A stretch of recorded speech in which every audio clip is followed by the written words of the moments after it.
Amigos, muy buenas noches. Aquí estamos con ustedes, Alejandro Carrega y un servidor, para seguir con nuestro programa de preguntas y respuestas. Vamos a empezar con algunas preguntas que nos han llegado. Y hay dos tipos de preguntas que coinciden, ¿sí? O sea, a ver, Alex, si nos... Sí, bueno, una es de Mercedes que dice: para mí lo que yo entiendo que dice el Catecismo de la Iglesia Católica es que ambos, Adán y Eva, tenían naturaleza divina. Sí, claro, pero vida divina. Y el tener actos en el divino querer, solo Adán, como esto es una enseñanza del libro del cielo, sobre la cual la Iglesia no se ha expresado, y me corrige si estoy equivocada. Esta persona consagrada se deja llevar única y exclusivamente sobre lo que está escrito en el Catecismo de la Iglesia Católica y lo interpreta a base a lo que hemos conocido hasta ahora. O sea, es la misma pregunta de que si Eva tenía vida divina también. Así es. Miren, yo quisiera, o sea, son tres preguntas de la misma persona y va más o menos por el mismo camino, ¿no? Yo quisiera, lo que dijimos en el programa anterior, o sea, es como muy claro, no puede haber alguien que viva en la divina voluntad y que no tenga sus actos en la unidad del querer divino. O sea, eso sería más ilógico que el que no hubiera vivido en esto. Si recordamos el relato del Génesis, vamos a entender que Eva cae por una tentación. O sea, Eva es atacada directamente por el demonio. O sea, y Eva le hace caso a las sugerencias que el demonio le está haciendo, y entonces empieza a envolverse en esta plática, en este trato con el ser maligno, ¿no? Ahora vamos a los libros de Luisa. Le dice Jesús a Luisa que el alma que vive en la divina voluntad no está sujeta a tentaciones, porque el demonio no se puede acercar, porque está la divina voluntad, está la vida divina en esa persona y no es capaz de atacarlo. Entonces la pregunta es, ¿cómo es que en Eva sí? O sea, ¿y por qué ataca a Eva? Ese es otro punto que nuestro Señor también nos aclara. Ataca a Eva porque Eva sí era susceptible de la tentación y de hacerle caso, y Eva es la que se le puede acercar a Adán. Satanás no se le acerca a Adán porque no puede, pero Eva, una vez cumplida la misión que se trazó el demonio en Eva, ahora Eva es capaz de acercársele a Adán porque tiene la misma naturaleza humana. El espíritu maligno no puede porque no hay un punto de contacto, pero Eva sí. Así que ese sería como otro argumento más. O sea, en el alma que vive la divina voluntad no hay tentaciones. ¿Sí? Bueno. Las dos que dijimos la vez pasada, o sea, es el único que tiene actos en la unidad del querer divino, Adán. Es el único que vivió en esto. La santidad de Adán es la santidad más grande que existe, porque es el único que tiene actos en la unidad de su querer. Raro que no mencione a Eva. O sea, prácticamente no la menciona más que unas cuantas veces, y eso siempre referido al pecado. O sea, pero jamás dice que haya fallado, que se haya salido de la divina voluntad. Hay sacerdotes, y así abiertamente, que han dicho que Jesús dice que cuando Eva y Adán se salieron de su voluntad, esto también lo hemos aclarado, lo hemos dicho con los escritos de Luisa, en que todos los seres humanos hemos vivido y estamos viviendo en la divina voluntad. Todos. No en el sentido de este don, pero todos vivimos inmersos en Dios. Todos estamos en Dios. Por lo tanto, todos estamos dentro de la voluntad de Dios.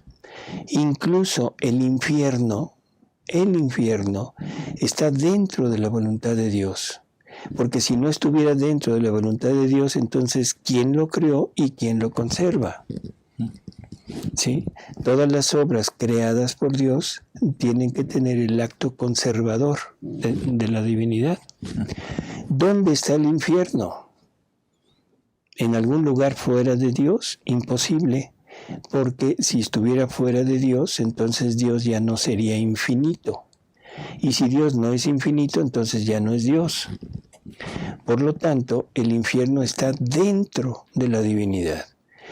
O sea, son muchas cosas que necesitamos irlo madurando, irlo teniendo muy en mente para entender que Jesús nos va llevando por un camino y nos va dando verdades que son contundentes. Desde mi punto de vista son contundentes.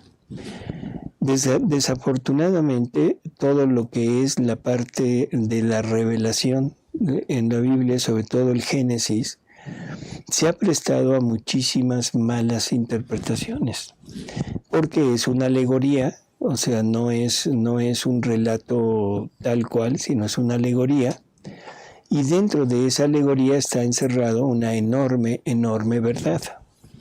Por lo tanto, no tenemos la capacidad de poder entender qué es lo que realmente quiso decir. Pero en los libros de Luisa, como que es más puntual, ¿no? Ajá. Y en todas las lecturas va esto. Ahora, coincido con usted en que, por ejemplo, los sacerdotes, que son los que más se oponen a esto, los sacerdotes están atados, vamos a decirlo así, al magisterio, al catecismo, a la doctrina.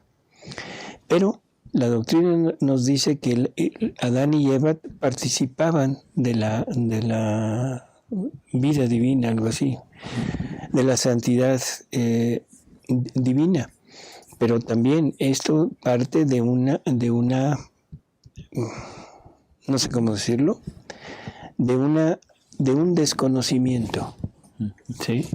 Y lógico pensar que si Adán y Eva tienen la misma, son formados como en el principio, en que no hay pecado original en ellos, bueno, lo lógico era pensar que los dos tuvieran la vida divina. Pero no se tenía el conocimiento de esto, del plan de la creación, del plan de Dios en la creación. Así que creo que es... Y tampoco se le decía vida divina antes de esto, ¿no? En Adán. No. Dice... ¿Qué dice? Dice en el 335, la Iglesia, interpretando de manera auténtica el simbolismo del lenguaje bíblico, a la luz del Nuevo Testamento y de la tradición, enseña que nuestros primeros padres, Adán y Eva, fueron constituidos en un estado de santidad y de justicia original. Desde el Concilio de Trento. Esta gracia de la santidad original era una participación de la vida divina. Bueno, ya he leído eso mucho más claro, ¿no? Es de la santidad original. Y yo pregunto, ¿cuál era la santidad original? La santidad original era la ausencia de pecado original. O sea, los dos, Adán y Eva, eran inmaculados. Eva vivía en la plenitud de la gracia y Adán vivía en la plenitud de la gracia más aparte, la divina voluntad en él. O sea que eso lo elevaba a un rango superior. No puedo decir más, o sea, ya los referimos al programa que hicimos de Adán y Eva, en donde están otras verdades reveladas por Jesús, y creo que es todo lo que podemos decir. Pero esto último es como muy esencial entender que el alma que vive en la divina voluntad no puede ser tentada por Satanás. Sí. Y de una vez para aclarar, porque va a haber luego. O sea, se va a decir que entonces cómo es que Satanás pudo atacar a Jesús. En el desierto, sí, es lo que le iba a decir ahorita. Bueno, entonces te me adelanté. Y eso también es muy lógico. Recuerden que Jesús viene y toma nuestra vida, o sea, toma nuestros pecados, se los pone y vive con eso. Por eso es que Jesús es el máximo pecador del universo, sin haber cometido nunca un pecado, porque Él encierra en sí los pecados de toda la humanidad. Y ahora Satanás nos ataca a nosotros en Él. Por eso es que esta parte de las tentaciones en el desierto y la manera como Jesús las vence es una enseñanza para nosotros de cómo debemos afrontar estas tentaciones, porque son las 3 tentaciones que tenemos. La tentación de la carne, y no me refiero nada más a la carne en el aspecto sexual, sino me refiero a la carne en la gula, en todos los sentidos, ¿no? La tentación del poder, del dinero, y la tentación del creerse elegido por Dios, creerse protegido por Dios, más allá de lo que Dios quiere revelar, quiere hacer. Vamos a dejarlo ahí. Sí. Vienen 3 preguntas del mismo tema. 2, ¿no? ¿Son 2? Sí, la del medio no. Sí. 2 preguntas de Silvia y de Marjorie. Dice, aunque María poseía sabiduría infusa y conocía el plan de Dios, ¿es correcto decir que por designio divino en el tiempo a ella se le ocultó solo el hecho de que sería ella misma la madre del Verbo? Y la otra dice, ¿María sabía que sería la madre de Jesús? Dice, al menos eso entendí. En otras charlas usted ha dicho que María sabía todo menos que ella sería la madre de Jesús. ¿Me lo podría aclarar? Sí, o sea, yo nunca he dicho que María sabía que ella iba a ser la madre. Siempre lo hemos recalcado. Que María lo único que no sabía era el que ella iba a ser la madre. Eso se lo ocultaron. Todo lo demás, o sea, del Redentor, de lo que tenía que venir a ser, de lo que iba a pasar, de lo que iba a sufrir, todo lo sabía. ¿Quieren leerlo? Está en La Reina del Cielo, en la meditación 14. El día 16. El día 16, perdón, el día 16, casi al final, donde María dice que lo único que ella no conocía era que ella iba a ser la madre. Pero jamás hemos dicho que ella lo sabía. Ella sabía todo menos esto, ¿sí? Algo que es curioso y que nos acaban de pasar. Simples interpretaciones para entender que todo dentro de la iglesia está tergiversado. O sea, hay un sacerdote que afirma que Judas no está condenado porque fue perdonado. Esto está en total y absoluta contradicción con la historia bíblica y sobre todo entendiendo que San Juan lo llama el hijo de la perdición, ¿sí? Y en los escritos de Luisa, Jesús dice que si no hubiera habido infierno, lo hubiera creado solo para él, para Judas. En fin, cada quien puede tener su opinión, cada quien puede pensar lo que él quiera, pero nunca podremos desmentir las palabras de Dios, ¿sí? Y si yo me atrevo a decir cosas como estas, es que me estoy atreviendo a desmentir lo que Dios dice. Y yo creo que eso no es válido.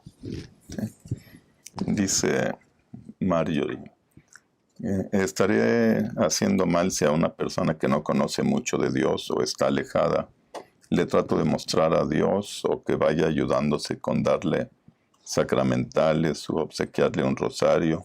Esto con el fin de que la Virgen lo conduzca o dé inicio al camino de la fe y conocimiento.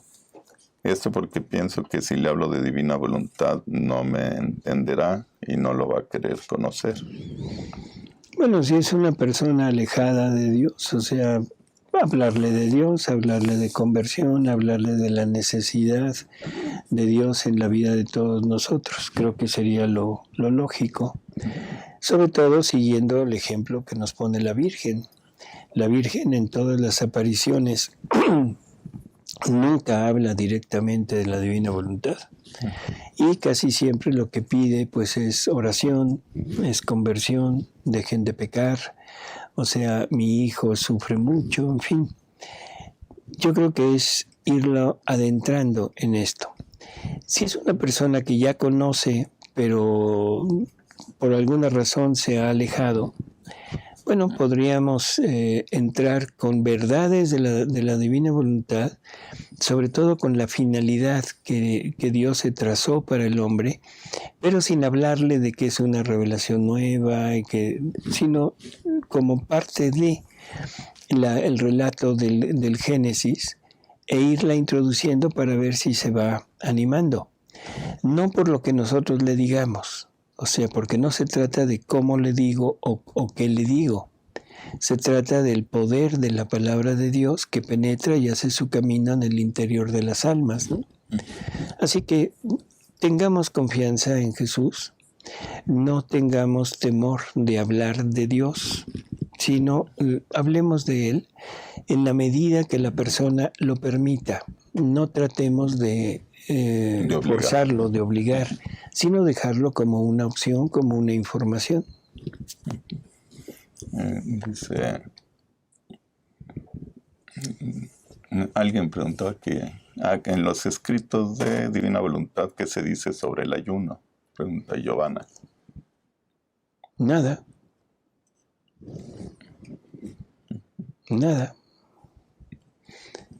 El ayuno que Dios quiere, o sea, y eso dado a entender, es el ayuno de los actos de nuestra voluntad, del actuar de nuestra voluntad. Dice Sil, ¿alguna vez la voluntad divina tomará vida en un acto que vaya en contra de un mandamiento? ¿Cómo? Que si alguna vez la voluntad divina tomará vida en un acto que vaya en contra de un mandamiento. Definitivamente nunca. O sea, la divina voluntad, o sea, los mandamientos salen de la divinidad y no puede haber contradicción entre una y otra palabra de Dios. O sea, así que no.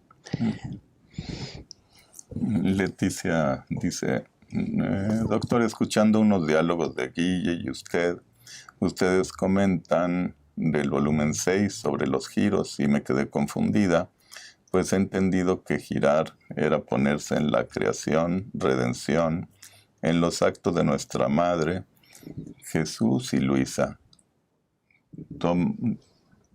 Tomarlos, hacerlos nuestros y ofrecérselos a ellos con nuestro te amo y después llevárselos al Padre para darle todo la correspondencia de amor de todas sus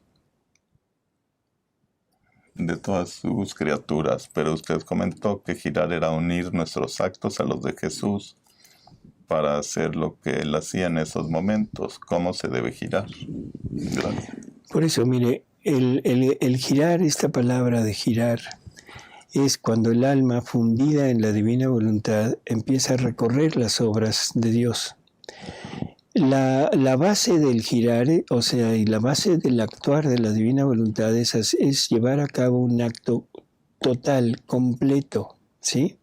Y ese acto completo incluye amor a Dios, gloria a Dios, alabanza a Dios, por todas las criaturas, no nada más por la persona que lo está haciendo. Darle la gloria que la creación no le ha dado, porque la creación no tiene razón, no tiene una inteligencia, y esa razón y esa inteligencia se la dieron al hombre para que el hombre, a través de la creación, le diera la gloria y el amor a Dios que merece por todo lo creado. El girar quiere decir el hacer, el coparticipar en los actos de Jesús, en todo lo que Él hace.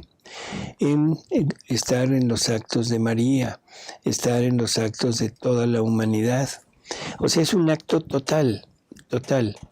No podemos hablar de un giro limitado, porque la divina voluntad, el acto que hace la divina voluntad es un acto completo.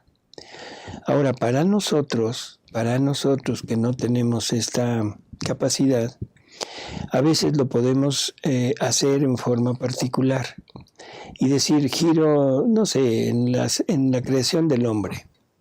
Y ponernos a girar en el momento de la creación de Adán, en lo que Dios hizo, en lo que Dios sentía cuando vio a su criatura, en lo que Adán pasó o vivió en el momento de ser creado, cuando abrió los ojos, qué sintió, qué dijo, está en los libros. O sea, ¿lo podemos hacer así? Sí. ¿Y estoy girando nada más ahí? Sí, pero la divina voluntad le está llevando a la divinidad todo completo, lo de toda la humanidad y lo de darle la gloria por todos los actos de la creación, por todos los de la redención, que no los estamos poniendo en ese momento, y por todos los actos de la santificación. Así que vamos a girar, pero con la firme convicción, con la firme fe de que estamos haciendo actos completos. Y ya podemos girar en algo. Puedo girar, no sé, en el mar. Y nos dice Jesús que cada vez que giremos en algo de la creación, la divina voluntad que se encuentra en las cosas creadas, reconociendo a la divina voluntad de la criatura que se pone a girar en ellos, le va a comunicar el por qué fue creado, el para qué fue creado, cuál es la finalidad que contiene. Pero para Dios es un acto completo. Dice Gloria desde Bogotá que si alguien sabe de algún grupo de Divina Voluntad que se esté reuniendo en Bogotá y en Cúcuta, en alguna parroquia o en alguna dirección, por si alguien... Se lo ponemos o sea, dentro o alguien que nos estuviera escuchando, o sea, para que tengan la información directa, ¿no? Dice Carlos, en la Divina Voluntad se deben hacer oraciones de liberación. ¿En la Divina Voluntad qué? ¿Se deben hacer oraciones de liberación? No, definitivamente no. O sea, hay muchas lecturas donde nos hablan de que es la misma Divina Voluntad quien nos va a purificar del todo en el momento de unir nuestro acto al de ella. El recurrir a todas estas cosas de liberación es recurrir de nuevo a la voluntad humana y por lo tanto nos estamos saliendo. Desde el primer momento que regreso a lo humano, en ese momento estoy olvidando el abandono y el desapego que Jesús me pide de todo y me pide incluso de lo santo. Y esto está dentro de lo que la Iglesia practica, dentro de cosas quizá con muy buena finalidad, pero que es producto de la voluntad humana. Aquí dice la realista, así firma, dice, a ver, le voy a leer todo. Buenos días, yo apenas estoy conociéndoles a través de una persona maravillosa que me conectó con una persona que lleva el Fiat de la Divina Voluntad del Libro del Cielo. Me parece hermoso. Me pone triste, tengo una depresión y una enfermedad degenerativa y se me han presentado obstáculos en la misma parroquia. Para ayudar me han rechazado. Vivo en España y soy de Latinoamérica, pero yo sigo yendo a la Santa Misa y no sé qué puedo hacer para consagrarme. Pero ¿la han rechazado de dónde? No, como para ayudar. Pero creo que aquí el problema es que dice que se tiene que consagrar. Dice, con mi familia es triste. Lo habíamos hecho online y nos han rechazado los mismos misioneros. Nos querían hacer volver a empezar la consagración. Son de mi país y están aquí. ¿Qué puedo hacer? Yo ahora mismo me estoy centrando en la divina voluntad. Dios y la Virgen los bendiga. Sí, creo que lo que le preocupa es consagrarse. Por eso, lo primero que le diría es alégrese por sus problemas que tiene, porque estos son medios que Jesús le pone y que sirven como fundamento para llegar a vivir en la divina voluntad. Son las cruces que necesitamos tomar. Alégrese infinitamente por esto, porque Jesús nos dice que Él viene en el dolor, en el sufrimiento, y que el alma que tiene la calma, la forma de ir como descubriendo a Jesús en el sufrimiento es como una tuna que tiene espinas, pero si la persona se decide y lo hace, quitando la cáscara, va a encontrar la pulpa, y esa pulpa es Jesús. Así que sus limitaciones, sus incapacidades, sus enfermedades, su depresión, debe tomarla como algo que Dios le está solicitando aceptar. No que Dios se la mandó, que no se entienda eso. Pero son cosas naturales, sucesos naturales que sirven para llegar a vivir en la divina voluntad. Jesús nos dice que pone 3 cosas a disposición del alma para facilitarle el llegar a su voluntad. La creación, o sea, todo lo creado, toda la redención, todos los actos que Jesús hizo en este mundo y las situaciones de la vida, o sea, los sucesos de nuestra vida. Por eso le digo, alégrese. Segundo, no la aceptan, no en la consagración, no importa, pero no importa, no. Entrando en la divina voluntad, usted entra en el punto final de toda la acción de Dios para la criatura. Entrando en la divina voluntad, usted se vuelve prácticamente una unión con Jesús y se cumple lo que el catecismo nos dice, hacer con Él una sola cosa. En la divina voluntad encontrará usted una consagración a la divina voluntad que yo le pediría que no la haga a la ligera. Primero medite muy bien lo que es vivir en la divina voluntad, decídase si es que realmente le agrada, y si esto sucede, entonces ahora sí conságrese a la divina voluntad, porque la consagración quiere decir la dedicación total de lo que se está consagrando al uso exclusivo de Dios. Por lo tanto, no hay que hacer juegos con las consagraciones. Es un decidirse totalmente a estar al servicio único de Dios. Dice Silvia, de alguna respuesta que dio el miércoles pasado, yo creo. Dice, cierto lo que dice el hermano Iván, que la divina voluntad es un camino, y usted, don Salvador, lo corrobora así. Pero hay algo que, si me permite, debemos acentuar, y es que la divina voluntad, si bien es camino, es el único camino para poder ser parte del querer de Dios. Tal vez para los que conocemos un poquito más de estas cosas, esto resulta obvio, pero para quien está empezando, y yo sé que por aquí hay muchos que están iniciando este hermoso camino, sería bonito aclarar el punto. Bueno, no sé exactamente cuál sea esa aclaración. Cuando hablamos de llegar a vivir en la divina voluntad, o sea, de fundirnos en esta divina voluntad, para que sea ella la que ponga lo suyo en nuestros actos, lo que estamos diciendo es que nuestros actos van a ser convertidos de actos humanos en actos divinos, que esa es la única manera de poder injertar nuestros actos en el acto único de Dios. Y eso es el reino de Dios, el reino al cual aspiramos, es a vivir en el reino del querer divino, o sea, del acto único de Dios, de la vida divina. Y no hay otro medio más que a través de la divina voluntad. Esto sería como decir, bueno, para llegar a la salvación es necesario el camino sacramental. O sea, el bautismo no es finalidad, el bautismo es un medio. La confirmación no es finalidad, es un medio. La confesión no es finalidad, es un medio. La Eucaristía no es finalidad, es un medio que Jesús nos deja para irnos acostumbrando a vivir en su voluntad. En fin, esto creo que es muy, muy obvio. No quiere decir que no sea bueno, que sea menor que otra cosa, sino es un camino, punto.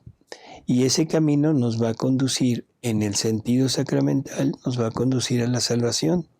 Entonces la finalidad de todos los sacramentos es depositarnos en las manos de Dios después de muertos.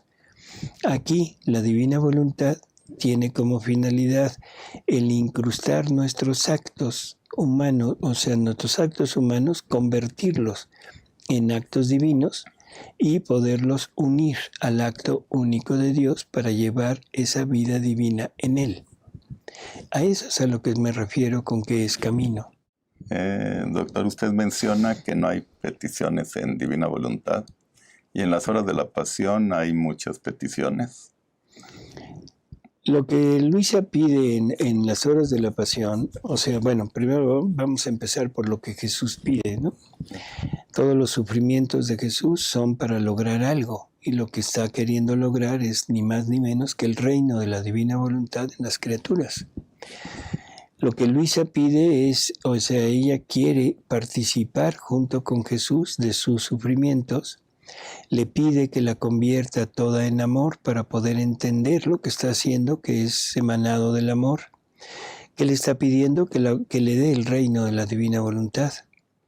Le está no pidiendo, sino le está comunicando que quiere llevarle su sangre, sus llagas a todo el mundo, a los enfermos, a los desahuciados, a los moribundos, a los que están en pecado, a los que están a punto de caer en pecado, a los buenos, a los santos, a todos.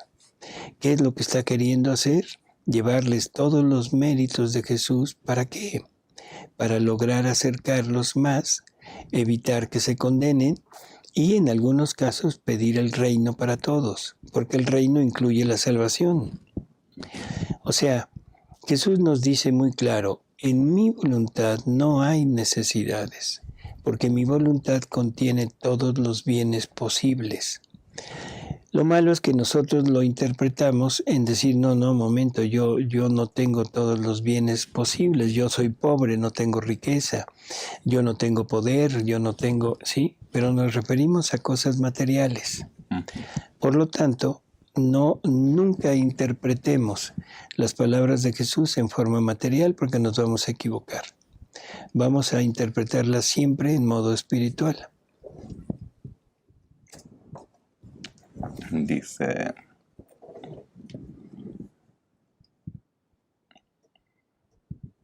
a ver, aquí hay una pregunta. Dice, doctor, tengo una duda acerca del don de lenguas en lo siguiente. Tratando de estar en mi nada, ¿cómo se puede vivir o aceptar ese don en la divina voluntad? ¿Es correcto que en mi oración pueda surgir ese efecto de hablar y no saber qué es lo que uno está diciendo? Disculpe usted por mi duda, me gustaría me ayudar a entender esto del don de lenguas, más que nada si es agradable a Dios.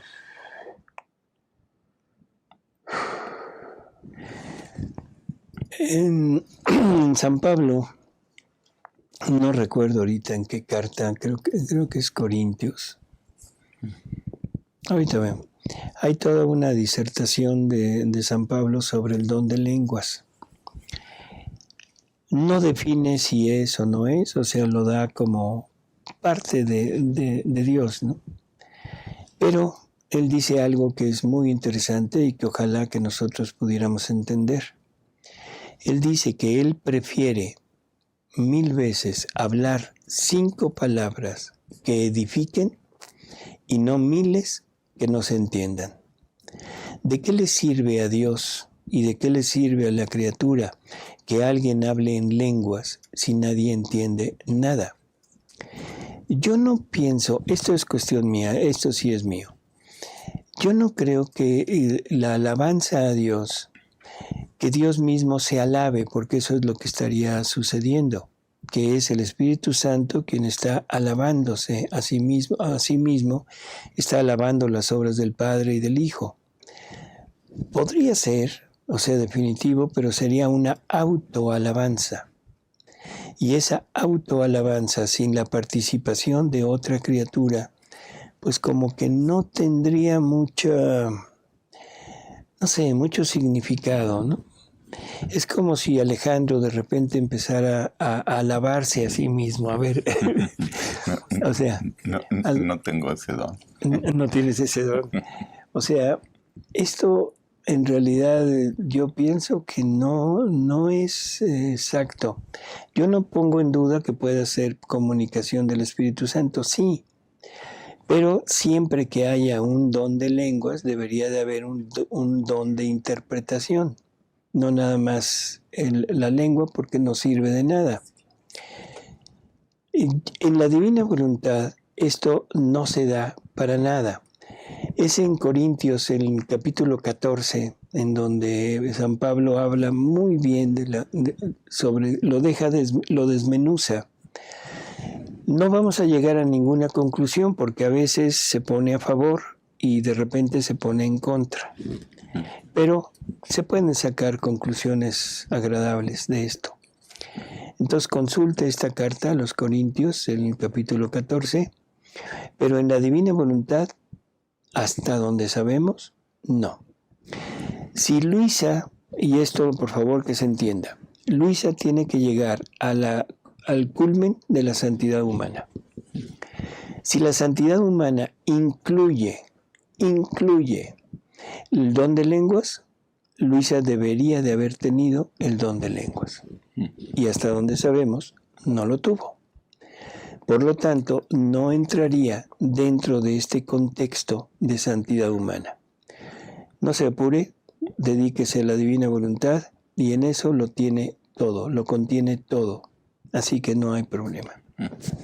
Dice Mónica, doctor, la única petición en la divina voluntad debe ser el reino. Eso está claro. ¿Qué debemos pedir? ¿Que se extienda o que venga el reino? Que se extienda, porque el venir pues ya está fundado en Luisa, o sea, el reino ya vino, ya está en la tierra. Ahora lo que falta es que se extienda. Y yo lo puedo pedir para una criatura en especial. Yo lo puedo pedir para Alejandro, que sé que anda en malos pasos, en fin. Pero la divina voluntad de ahí lo extiende a toda la humanidad. O sea, la divina voluntad nunca hace actos concretos, ¿no? Sino se extiende a todos. Así que no hay problema, pidamos el reino. Para alguien enfermo, para alguien atribulado por problemas sociales, económicos, o sea, lo que pedimos es el reino. ¿Por qué? Porque el reino le va a dar la luz para entender, la fuerza para sostenerse a pesar de lo que pase y sobre todo le va a dar un camino para seguir. ¿Sí? Preguntan que si sabemos si hay grupos en Puerto Rico, también en Toluca. Y bueno, pues alguien contestará ahorita. Así es.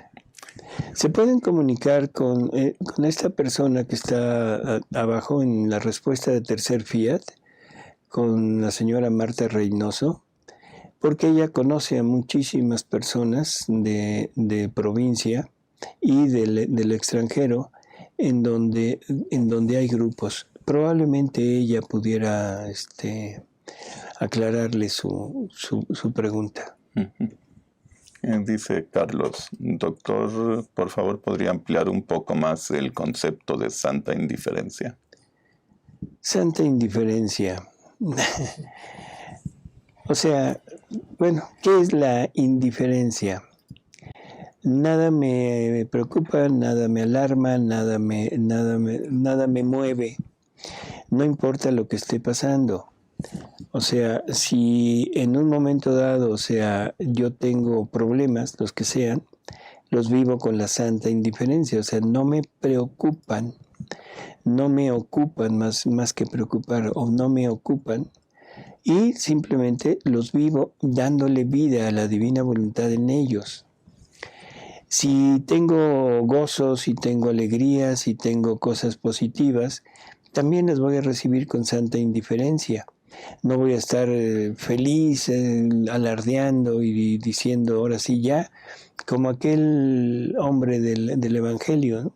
Que tuvo una magnífica cosecha y se puso feliz y dijo, ahora tengo que tirar los silos que tengo y tengo que construir otros. y voy a estar perfectamente cubierto para los próximos años de mi vida, en fin. Eso es el emocionarse, eso es jactarse, eso es poner el énfasis en lo que se está teniendo. Yo creo que Dios me lo dio, magnífico, qué bueno, ya lo tengo, pero lo tengo porque Dios me lo dio. Lo voy a usar para lo que Dios quiera. Dios me lo quitó, perfecto, no hay problema. O sea, ya yo no tenía esto, es un don de Él. Y como ejemplo podríamos poner el libro de Job. O sea, lea el libro de Job y esa es parte de esa santa indiferencia en que simplemente dice, bueno, aquí estoy y lo merezco. Tere dice, cuando quiera pedir algo puedo decir, vamos Jesús a estar con esta persona para consolarlo o lo que la persona necesite. Claro, o sea, es un ir junto con Él en la divina voluntad para llevarle todos los bienes que Jesús puede comunicar. Pregunta Roberto, así como Jesús necesita ser reparado, la dolorosa como Madre de Dios también necesita ser reparada por tanto dolor de madre. ¿Podemos hacerlo también? No podemos, debemos. Yo lo invito a que lea la última hora de las 24 horas, que es el acompañamiento a la Virgen, porque en alguna ocasión Luisa está con la tentación de no hacerla.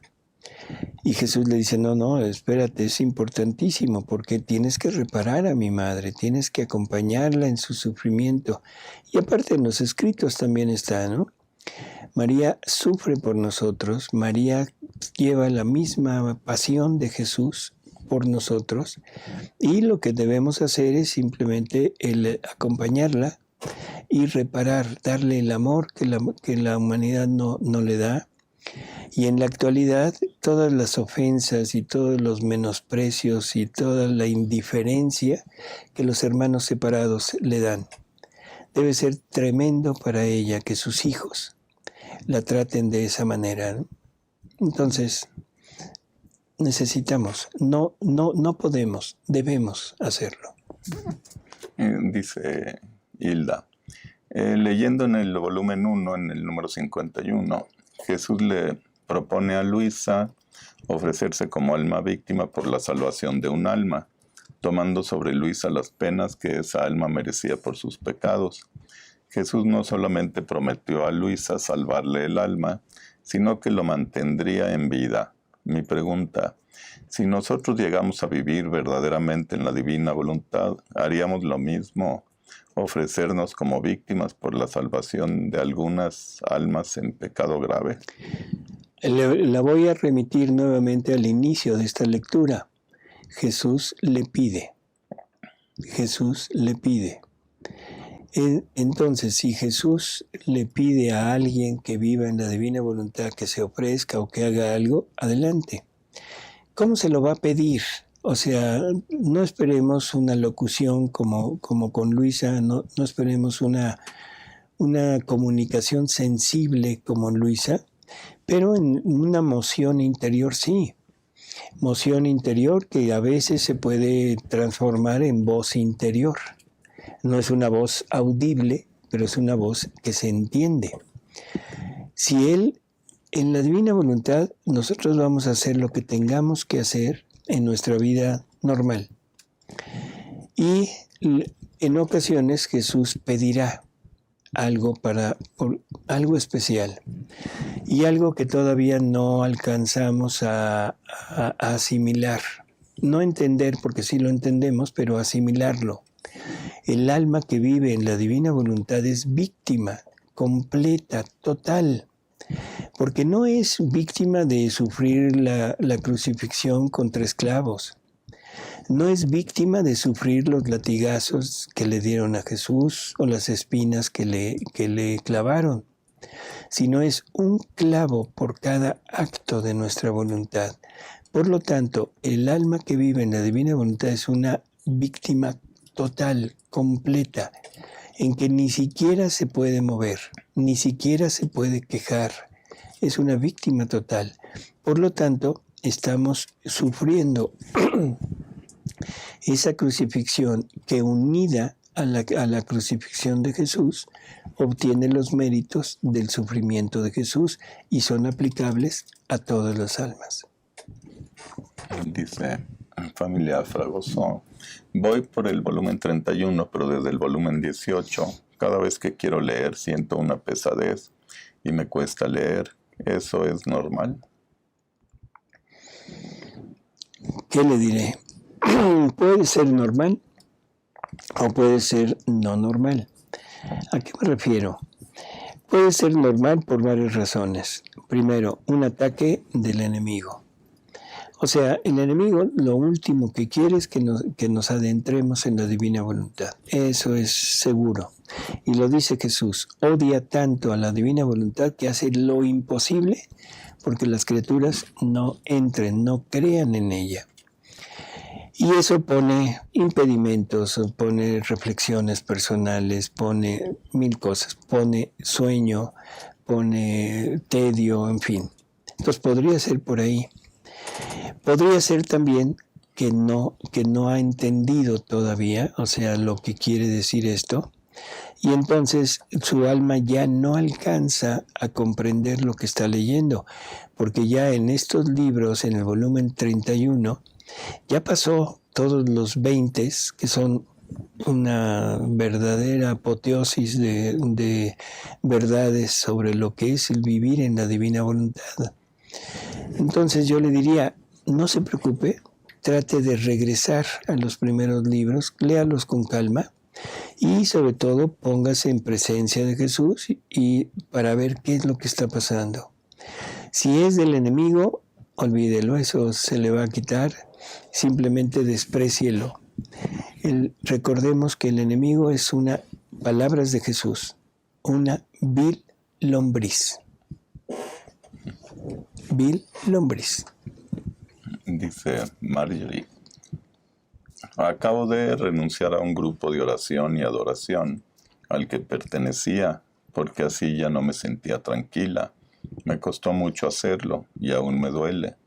¿Significa que el apego sigue? ¿Debo reparar? No, yo creo que debe continuar así. O sea, creo que continúa bajo la... Sí, nada más permítame tantito, porque es conveniente saber esto.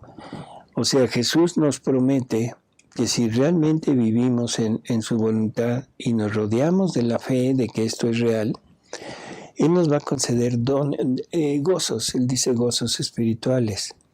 Y uno de esos gozos es el fastidio de todo aquello en donde antes te sentías atraído. Entonces no lo tome como algo que usted hizo, tómelo como algo que Jesús le pone en su interior y lógico, la que debe decidirlo es usted, pero con la firme convicción de que es el deseo de Jesús y ahora desea que se dedique única y exclusivamente a la divina voluntad. Dice Carmen. No, pero ¿qué seguía diciendo? Es lo mismo, porque dice, debo reparar por eso y cómo me quito ese sentimiento o miseria, no sé cómo llamarlo. Es simplemente adentrándose en la divina voluntad, poniendo todo en la divina voluntad y entendiendo que el fastidio se lo puso Jesús, no es de usted, porque usted lo está tomando como algo propio y por eso se siente mal. Carmen dice, se habla mucho de una purificación y castigo, donde va a morir mucha gente en los mensajes de la Virgen. Si esto fuera así, las personas que queden, ¿será, pues dice, el tercer mundo en la divina voluntad? ¿O cómo será esto? No sé, el tercer mundo. Bueno, será el tercer mundo. ¿Habrá una purificación? Sí. Vamos a entender que una cosa es renovación y otra cosa es purificación. La renovación, Dios ha llevado a cabo 3 renovaciones en el mundo.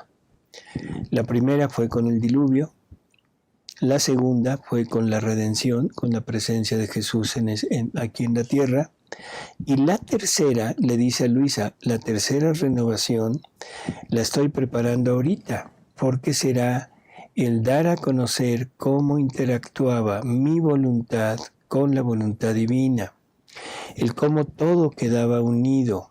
O sea, la tercera renovación es el llegar a conocer plenamente a Jesús, en tanto en su conformación como en sus actos. Y eso es esto, este es la tercera renovación, que es este conocimiento de Jesús a través de los escritos de Luisa, que eso es lo que estamos tratando de entender. ¿Para qué lo estamos tratando de entender?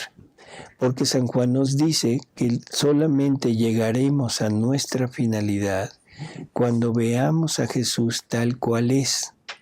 Porque entonces, sabiendo que fuimos creados a imagen y semejanza de Él, entonces voy a saber lo que yo debo ser. Así que esta tercera renovación ya comenzó. Pero eso es renovar el interior de nosotros. Ahora, la purificación. El purificarnos quiere decir quitarnos todo lo negativo que tenemos y hacer lo que deberíamos de haber hecho, que eso es lo que hace el purgatorio. Purga, purificación. Y esa purificación, Jesús nos dice que Él quería conquistar al hombre por medio del amor. Pero como el hombre no se deja, ahora lo va a conquistar por medio del terror. Palabras de Jesús. O sea, eso que quede claro, no es mío. Así que el castigo, el flagelo, es necesario para tocar al hombre que se ha vuelto cada vez más duro, más asiduo a lo negativo, al despreciar a Dios, y que estamos quitando a Dios de enfrente. Lo estamos haciendo a un lado y no tenemos la menor idea de lo que estamos haciendo. Por lo tanto, tiene que venir un castigo y dice Jesús, tendré que quitaré de la tierra a todas las almas, a todas las vidas que se han convertido en un estorbo para el establecimiento de su reino. Tomémoslo como queramos, pero nosotros ya estamos en la tercera renovación.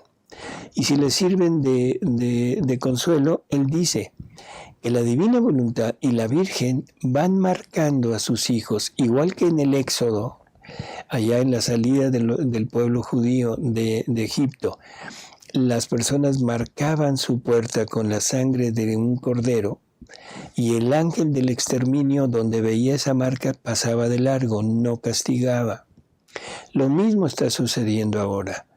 Dice que la Virgen va marcando a sus hijos, los hijos de la divina voluntad, para que no sean tocados por los flagelos. Otra pregunta parecida, por si quiere poner algo. Dice, doctor, si el reino ya está entre nosotros, en las revelaciones de María Valtorta, Jesús habla de los últimos tiempos y el anticristo. Dios dirá su basta. Ya lo habrá dicho, pues ya el reino está aquí. Es que el basta de Dios no es una palabra salida de Dios, de decir basta. El basta de Dios sale a través de los hijos de la divina voluntad, que eso es otra cosa interesante. O sea, recordemos que en el Apocalipsis hay un jinete. O sea, primero salen los jinetes del Apocalipsis, que es la hambruna, la guerra, la peste, en fin. Pero al final sale un jinete en caballo blanco. Y ese jinete en caballo blanco lleva una bandera que dice victoria. Y ese jinete es Jesús, que va a vencer a su enemigo, pero lo va a vencer por medio de su lengua. Bueno, por la espada, ¿sí? Y por la espada que es su lengua, su palabra. La palabra de Jesús se va a hacer espada para matar, para quitar de en medio al querer humano, no a las vidas humanas, al querer humano, pero a través de las almas que lleguen a vivir en su voluntad. Esta es otra forma. Ese basta de Dios está a punto de, ya se está llevando a cabo, porque en el mundo ya se está hablando de la divina voluntad. Algunas veces bien, otras veces medio, pero ya se está conociendo. Y cada día son más las personas que están haciendo esto. Y nos dice Jesús que el ejército divino son sus verdades, y que están listas para salir a guerrear contra el querer humano, no contra el hombre, sino contra el querer humano, o sea, el acto de la voluntad humana sin la unión con la voluntad divina. Pero es un ejército que necesita armas, y las armas se las van a proporcionar los actos de las personas que viven en la divina voluntad. Así que ese es el final de toda esta historia. Esa derrota del mal, esa derrota del querer humano obrante. Dice Magda, doctor, si Jesús dice que hará desaparecer toda santidad humana, ¿por qué sigue dando dones? Por lo mismo, porque no es lo mismo, o sea, por favor, que se entienda, no es lo mismo al estar hablando de divina voluntad en un grupo de personas que conocen esto, que estar hablando con un grupo de personas que ni siquiera saben que existe un Dios. Entonces, ¿de qué les va a hablar a los que no creen? ¿De qué les va a hablar a los que han renegado de su religión? ¿De qué les va a hablar? De rezar, de convertirse, de no ofender a Dios, de que la justicia se está llenando. Eso es de lo que están hablando. Eso es lo que habla María. Es simplemente como ejemplo, a María Valtorta Jesús le está dictando una obra que según él va a ser de un bien inmenso para la iglesia regenerada. Y junto, muy cerca de la ciudad donde ella vivía, había otra persona a la que se le aparecía Jesús, y entonces se entera María Valtorta de esto, y como buena mujer, cuando llega Jesús, le reclama y le dice, oye, que te le estás apareciendo a esta otra. Y entonces Jesús le dice, sí, ¿y a ti qué? Un macho mexicano. O sea, sí, ¿y a ti qué? A ella le estoy dictando, le estoy enseñando el Padre Nuestro. A ti te estoy enseñando una obra, como dije, que va a ser de inmenso bien para la iglesia regenerada. Son dos cosas diferentes. No puede hablar de lo mismo. No puede hablar de lo mismo. Elsa dice, en los libros de María Valtorta, cuando Jesús es tentado por el demonio, le dice que lo ha estado observando desde que fue bautizado. ¿Por qué desde que fue bautizado? Es mi pregunta. En primera, Jesús no fue bautizado. Vamos a empezar por ahí. O sea, el bautismo que recibe Jesús es un reconocimiento de sus pecados. O sea, era un bautismo de, ¿cómo le llaman? Bueno, no recuerdo, pero no era un bautismo sacramental. No impedía o no quitaba el pecado original. Simplemente era como un reconocerse como pecador. ¿Por qué desde entonces? O sea, no sabemos. Quizá porque antes pasaba como uno de tantos, quizá porque era prácticamente un perfecto desconocido y aparentemente era igual que todos. Pero bueno, después ahí en el Jordán, saliendo del Jordán, hay una luz que se posa y una voz que se oye que dice, este es mi hijo muy amado en quien tengo todas mis complacencias. Y una luz que se posa sobre Jesús como en forma de paloma. No dice una paloma, dice como en forma de paloma. Entonces, esa era una manifestación perfecta de que Él era el Redentor. Quizá la gente no lo entendió así totalmente, pero Satanás por supuesto que lo entendió. Él quizá tendría dudas, ¿sí? Igual que tenía dudas de si María sería o no sería la escogida, pero no tenía la seguridad. Pero después de esa señal, en ese momento es total y absolutamente cierto y seguro que Jesús es el Verbo eterno hecho carne, el Redentor del mundo. Dice Rodrigo, doctor, leí en el primer libro que Luisa no tenía que tomar en cuenta a las personas ni el mundo exterior. ¿Cómo hacer eso? Es un apego que tengo.